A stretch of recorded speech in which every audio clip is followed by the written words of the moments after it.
guessing that was an ending. I don't know if I actually finished it or not.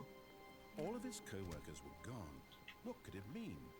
Stanley decided to go to the meeting room. Perhaps he had simply missed a memo.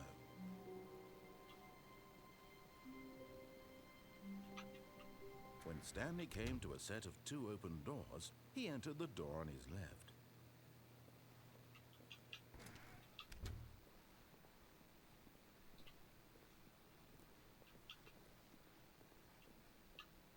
Yet there was not a single person here either. Feeling a wave of disbelief, Stanley decided to go up to his boss's office. Coming to a staircase, Stanley walked upstairs to his boss's office. Right, I think the next thing I need to do is the escape option. Okay, I think we all know the drill by now. Blah, blah, blah. Dark secrets, the keypad. Stanley pushes some buttons. Oh, hey, look, it's a new passageway. Quelle surprise.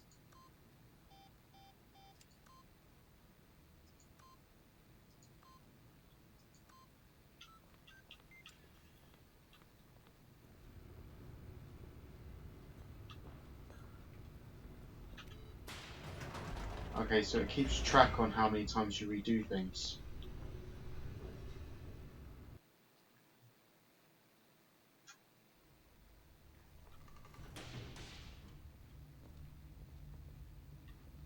Stanley walked straight ahead through the large door that read Mind Control Facility. Nope. Escape. Although this passageway had the word escape written on it, the truth was that at the end of this hall, Stanley would meet his violent death.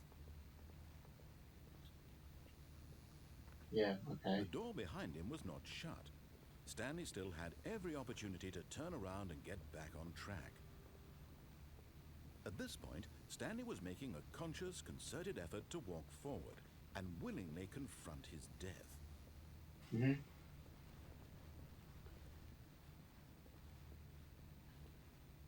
My death.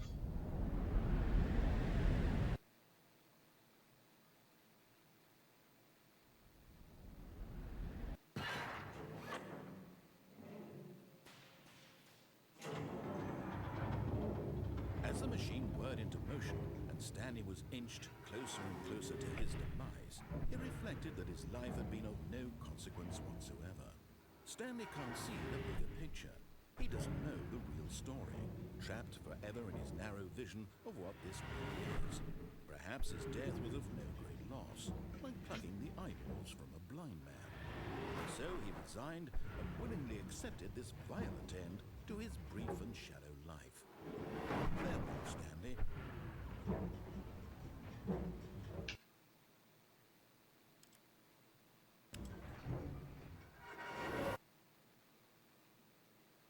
"Farewell, Stanley," cried the narrator, as Stanley was led helplessly into the enormous metal jaws. In a single visceral instant, Stanley was obliterated as the machine crushed every bone in his body, killing him instantly.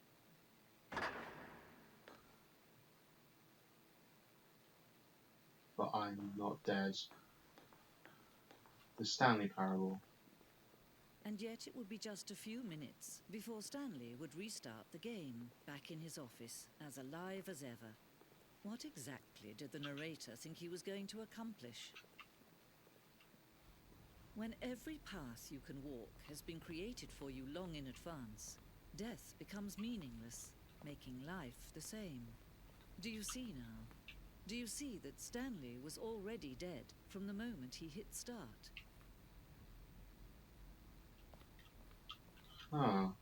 Stanley's computer. Office layout. So that's my office. It goes all the way up corridor, and then the left and right.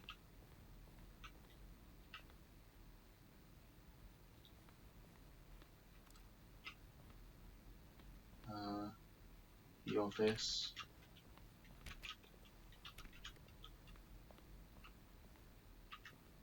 Button sounds.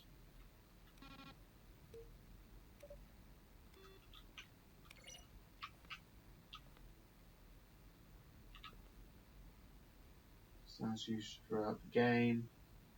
Each sound is a mix of keyboard strokes. Okay. Office computers, solitaire, credits,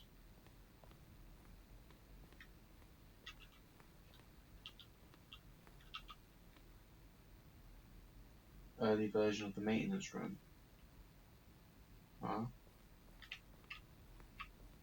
Photocopier.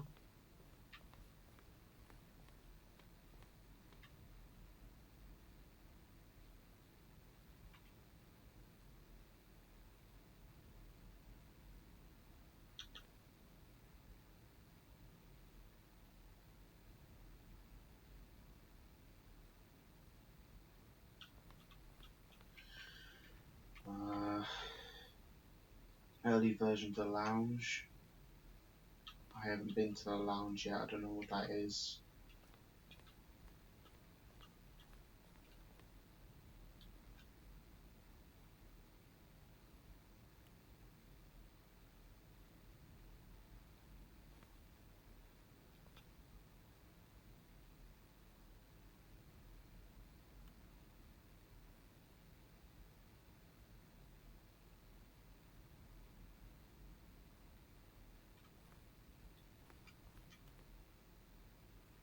Narrator emails.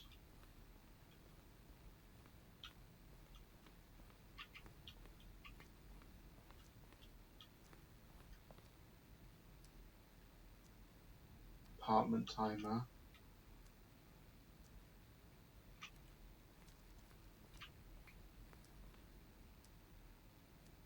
Haven't been there yet.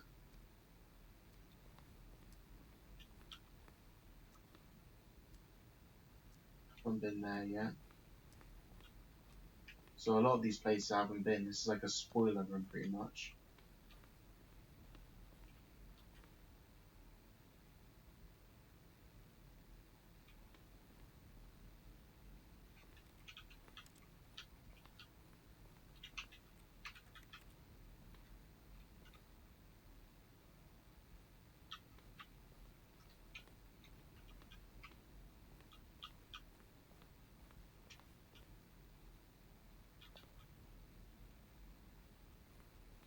Trailer.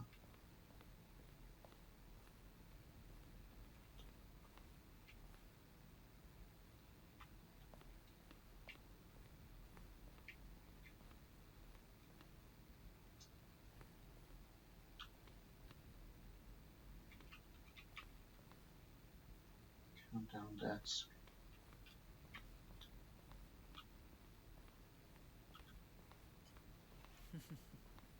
Oh, look at these two. How they wish to destroy one another. How they wish to control one another. How they both wish to be free. Can you see? Can you see how much they need one another? No, perhaps not. Sometimes these things cannot be seen. But listen to me. You can still save these two. You can stop the program before they both fail. Push escape and press quit. There's no other way to beat this game. As long as you move forward, you'll be walking someone else's path. Stop now and it'll be your only true choice. Whatever you do, choose it. Don't let time choose for you. Don't let time choose.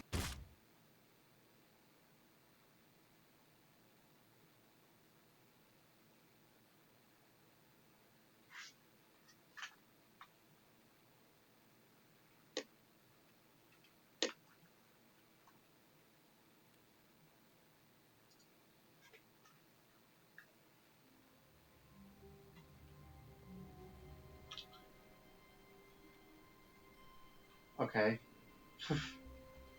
So I just died there. All of his co-workers were gone. What could it mean? Stanley decided to go to the meeting room. Perhaps he had simply missed a memo. Another one.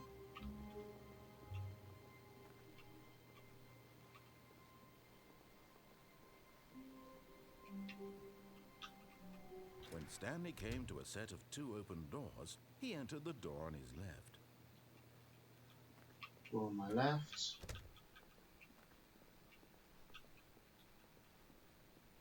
I think next thing now is to go downstairs. Yet there was not a single person here either. Feeling a wave of disbelief, Stanley decided to go up to his boss's office. Coming to a staircase, Stanley walked upstairs to his boss's office. Nope, downstairs, thank you. But Stanley just couldn't do it. He considered the possibility of facing his boss, admitting he had left his post during work hours. He might be fired for that. And in such a competitive economy, why had he taken that risk? All because he believed everyone had vanished? His boss would think he was crazy. And then something occurred to Stanley. Maybe, he thought to himself, maybe I am crazy. All of my co-workers blinking mysteriously out of existence in a single moment for no reason at all? None of it made any logical sense. And as Stanley pondered this, he began to make other strange observations. For example, why couldn't he see his feet when he looked down? Why did doors close automatically behind him wherever he went? And for that matter, these rooms were starting to look pretty familiar. Were they simply repeating? No, Stanley said to himself, this is all too strange. This can't be real. And at last, he came to the conclusion that had been on the tip of his tongue. He just hadn't found the words for it. I'm dreaming, he yelled. This is all a dream. Oh, what a relief Stanley felt to have finally found an answer, an explanation. His co-workers weren't actually gone. He wasn't going to lose his job. He wasn't crazy after all. And he thought to himself, I suppose I'll wake up soon. I'll have to go back to my boring real-life job pushing buttons. I may as well enjoy this while I'm still lucid. So, he imagined himself flying and began to gently float above the ground. Then he imagined himself soaring through space on a magical star field, and it too appeared. It was so much fun, and Stanley marveled that he had still not woken up. How was he remaining so lucid? And then perhaps the strangest question of them all entered Stanley's head. One he was amazed he hadn't asked himself sooner. Why is there a voice in my head dictating everything that I'm doing and thinking? Now the voice was describing itself being considered by Stanley, who found it particularly strange. I'm dreaming about a voice describing me, thinking about how it's describing my thoughts, he thought. And while he thought it all very odd and wondered if this voice spoke to all people in their dreams, the truth was that, of course, this was not a dream. How could it be? Was Stanley simply deceiving himself, believing that if he's asleep, he doesn't have to take responsibility for himself? Stanley is as awake right now as he's ever been in his life. Now, hearing the voice speak these words was quite a shock to Stanley. After all, he knew for certain, beyond a doubt, that this was in fact a dream. Did the voice not see him float and make the magical stars just a moment ago? How else would the voice explain all that? This voice was a part of himself too. Surely, if he could just... He would prove it. He would prove that he was in control, that this was a dream. So he closed his eyes gently, and he invited himself to wake up. He felt the cool weight of the blanket on his skin, the press of the mattress on his back, the fresh air of a world outside this one. Let me wake up, he thought to himself. I'm through with this dream. I wish it to be over. Let me go back to my job. Let me continue pushing the buttons. Please, it's all I want. I want my apartment, and my wife, and my job. All I want is my life exactly the way it's always been. My life is normal. I am normal. Everything will be fine. I am okay.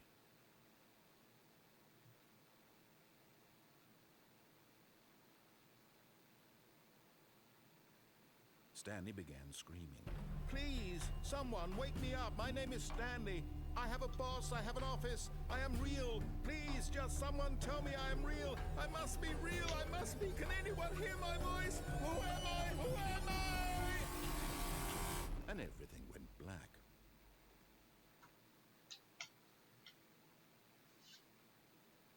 This is the story of a woman named Mariella. Mariella woke up on a day like any other. She arose, got dressed, gathered her belongings, and walked to her place of work. But on this particular day, her walk was interrupted by the body of a man who had stumbled through town talking and screaming to himself, and then collapsed dead on the sidewalk. And although she would soon turn to go call for an ambulance, for just a few brief moments she considered the strange man. He was obviously crazy, this much she knew. Everyone knows what crazy people look like. And in that moment, she thought to herself how lucky she was to be normal. I am sane. I am in control of my mind. I know what is real and what isn't. It was comforting to think this, and in a certain way, seeing this man made her feel better. But then she remembered the meeting she had scheduled for that day, the very important people whose impressions of her would affect her career, and by extension, the rest of her life. She had no time for this, so it was only a moment that she stood there, staring down at the body. And then she turned and ran.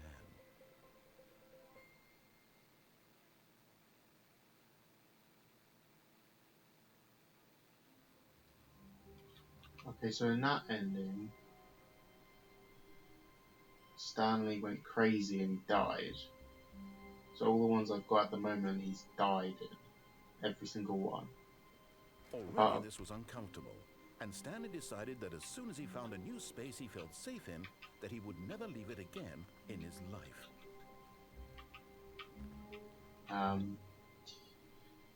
Yeah, so...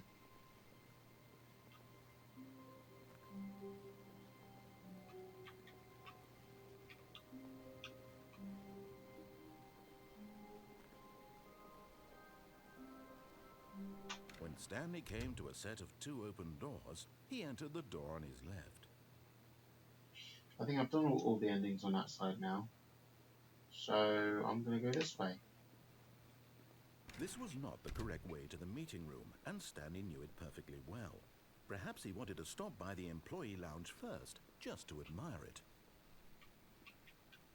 Ah, yes, truly a room worth admiring. Oh, so this is It the had really lounge. been worth the detour after all, just to spend a few moments here in this immaculate, beautifully constructed room. Stanley simply stood here, drinking it all in.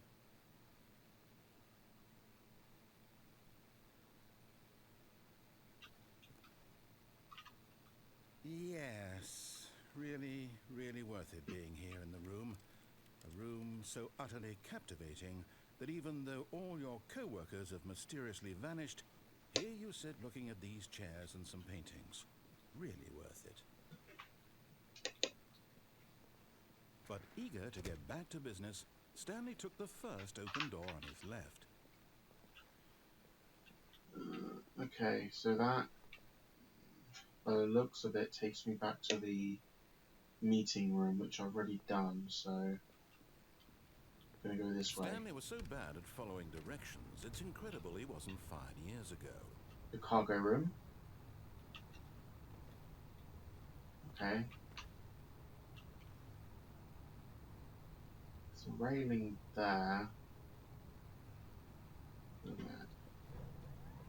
Look, Stanley, I think perhaps we've gotten off on the wrong foot here. I'm not your enemy, really, I'm not. I realize that investing your trust in someone else can be difficult, but the fact is that the story has been about nothing but you all this time. There's someone you've been neglecting, Stanley. Someone you've forgotten about. Please, stop trying to make every decision by yourself. Now, I'm not asking for me, I'm asking for her. Okay, so that's another ending. So there's a door over there. I can jump off and go onto the railing over there. This is it, Stanley. Your chance to redeem yourself.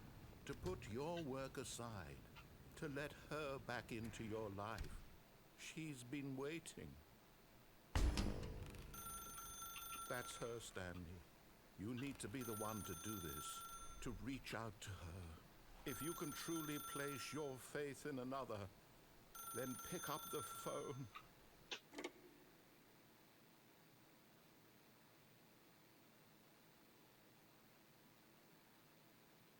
427, the Oh, room. Stanley, is that you? Hold on, sweetie. Sorry to keep you waiting. I'm just pulling the bread out of the oven. All right. Okay, there we go. All right, now, I want you to come in and tell me all about your day. Gotcha! Oh, come on. Did you actually think you had a loving wife who'd want to commit their life to you? I'm trying to make a point here, Jeez. Stanley. I'm trying to get you to see something. Come inside. Let me show you what's really going on here. This is a very sad story about the death of a man named Stanley. What? Stanley is quite a boring fellow. He has a job that demands nothing of him, and every button that he pushes is a reminder of the inconsequential nature of his existence.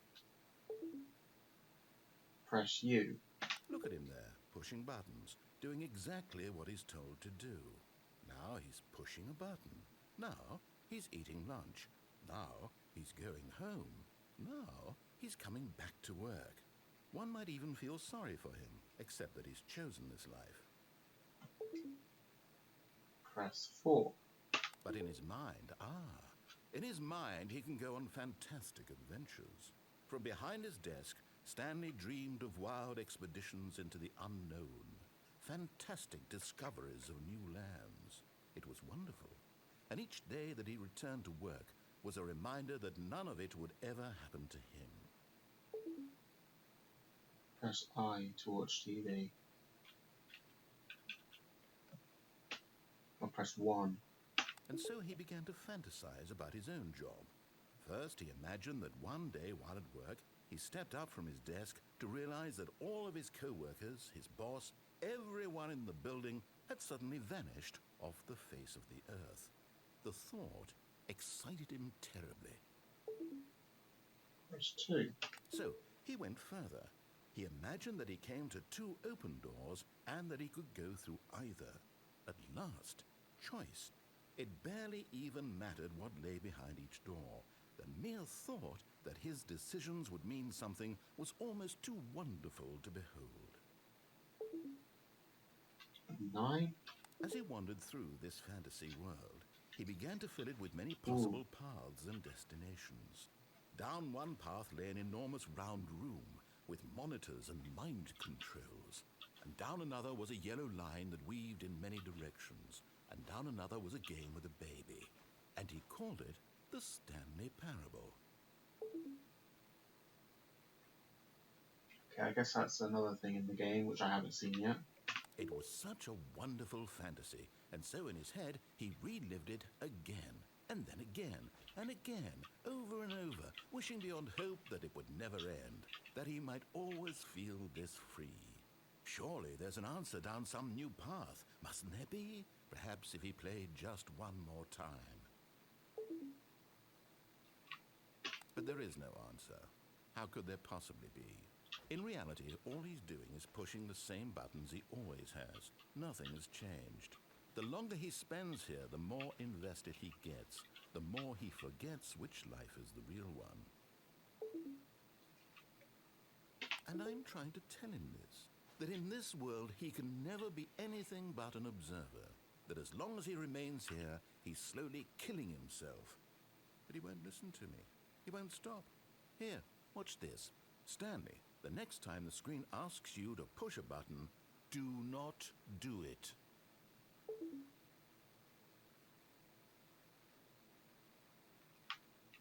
Okay, what if I don't?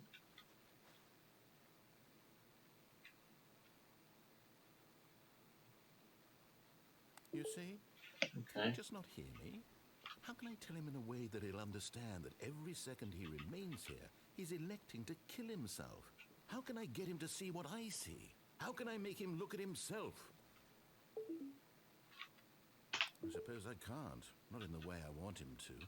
But I don't make the rules. I simply play to my intended purpose, the same as Stanley. We're not so different, I suppose. I'll try once more to convey all this to him. I'm compelled to. I must. Perhaps, well, maybe this time he'll see. Maybe this time. And I tried again. And Stanley pushed a button. And I tried again. and Stanley pushed a button. And I